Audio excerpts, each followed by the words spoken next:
Hello everyone, Crow here. I didn't think I'd be making another pickup video so soon, but yesterday was quite a busy day. My fiance went to Play and Trade while I was at work and picked up a whole bunch of games. And later that day we went to Disc Replay and Best Buy and picked up even more stuff. So, let's get started with what was picked up. Actually, I picked this up at Disc Replay. Kirby's Dream Land for the Game Boy. $8. Now the weird thing was that they had Kirby's Dream Land. They had two copies of it. This one was $8. The other one was $17. The only downside is it's got somebody's name written on there. Now I think I can get marker off with actually this stuff, goof off. But I wouldn't dare try this on a label. It would just dissolve the label. So I'll try that, see how that goes. Next up, I got a ColecoVision game, Space Fury. I think I've seen some reviews on that. Another ColecoVision game, Dragonfire. Now I know I've seen this on the Intellivision and Atari 2600. I had no idea it was on the ColecoVision. Yeah, those last two were from Play and Trade. This one was from Play and Trade as well. 7800 game, Dark Chambers. I have actually looked at some screenshots of this, and it looks like a Gauntlet ripoff. Next, I got the Atari 2600 version of Q*bert, Play and Trade as well. Another Atari 2600 game, Subscan. I have never heard of this one, but again, this one's $2. Q*bert was $2. Dark Chambers was $2. I think the past, all of them except for Kirby's Dream Land so far have been $2. Oh, you know what? I picked this up at Goodwill. Yoshi's Story. Just have to get that sticker off. That won't be a problem. Otherwise, not bad. Now, I can't believe I didn't have this for the 5200. Miss Pac-Man. I have Pac-Man, now I have Miss Pac-Man. Not bad. I think, I don't really have as much of a problem with the 5200 controller. I mean, it is a horrible controller, but I still could play Pac-Man and Miss Pac-Man on it. Okay, these next few are all from Play and Trade. Rygar. Looked like it was $5. Dragon Warrior, which I was kind of surprised I actually didn't have this. It's funny, there's a $7.99 sticker on there, but it was $4.99. NES Open. My fiance actually really wanted this game. $4.99.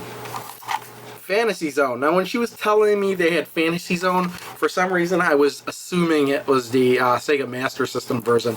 In fact, I didn't even know this was on the NES.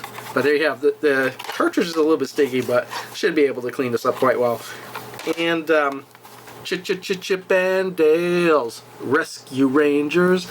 Again, $5. Before I continue on, again, all this stuff from Play and Trade, they had a deal where it was buy two, get one free.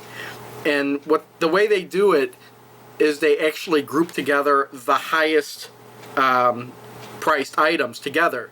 So if you were to buy, 4 items, 3 of them were $25 and one was $1, you'd get a $25 item for free instead of the dollar item. And the reason for that is to say, well, what's to stop you from, buying 6 items and then making 2 separate transactions just to get the one you want for free off? If that makes any sense. I know I might be rambling a little bit. So this is also from Play and Trade. Total Carnage, sequel to, or the spiritual sequel to, Smash TV. And we have Ultraman, which I think is an early bad NES title, but I still kind of wanted it. Both these SNES games were $5. And then I had to get this one. Street Fighter Alpha 3. It was $20, but again, buy 2, get 1 free. I think one of these more expensive ones was free.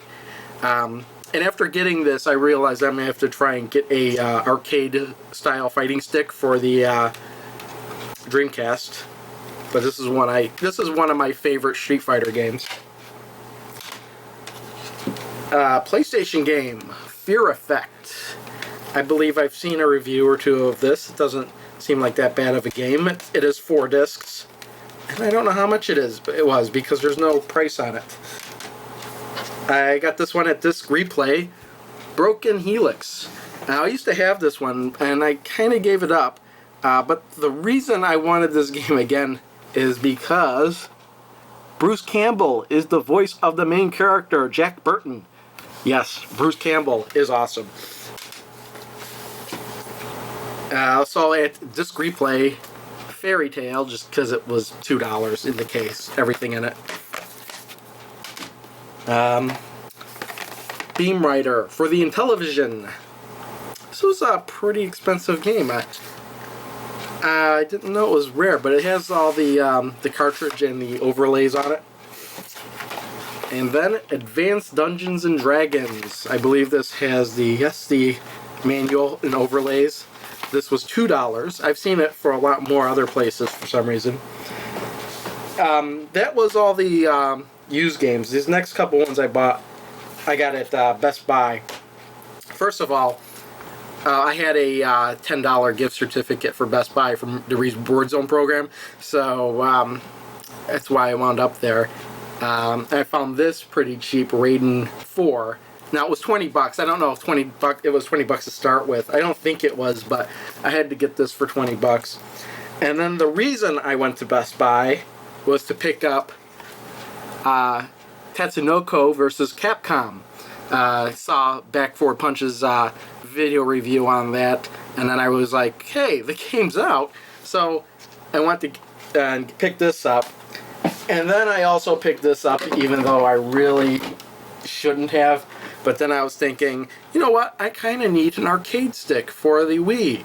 I have one for the PS3, and I have one for the Xbox 360. So I want one for the Wii too. And I picked up this, the Tatsunoko vs. Capcom arcade fighting stick. It came in this box. It was $80. Here's the stick itself. And I actually like the graphics. It feels quite nice. It's really heavy. It weighs about 4 pounds. And it seems to be made pretty solidly. It is a Mad Catz controller, but it's actually pretty durable. It feels like it could take a lot of abuse. I think it's hilarious that you plug this into the Wiimote. But otherwise, I played a round of this yesterday. I'm going to play a little bit more after I'm done making this video. And it is a fun game. I had to get it because it is a Capcom Versus title, and I love those. But all in all, that's everything.